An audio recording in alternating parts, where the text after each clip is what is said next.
ప్రతి ఒక్క కార్యమునకు ఒక కారణం అనేది ఉండి తీరాలి. మరి మనం అనుభవిస్తుండే ఈ సుఖదుఖములకు కారణం ఏమిటి? సుఖదుఖములు వాటంతట అవే మనకు కలగటం లేదు, ఒక కారణం వల్ల కలుగుతున్నాయి.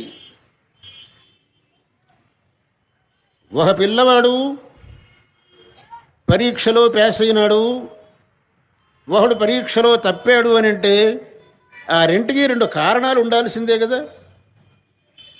వాడంతట వాడే పాస్ అయినాడు, వాడంతట వాడే తప్పాడు అని అనడానికి వీల్లేదు కదా. వీడు పాస్ అవ్వటానికి కారణం వీడు బాగా చదివాడు, వాడు తప్పడానికి కారణం వాడు అసలు పుస్తకం ముట్టుకోలేదు.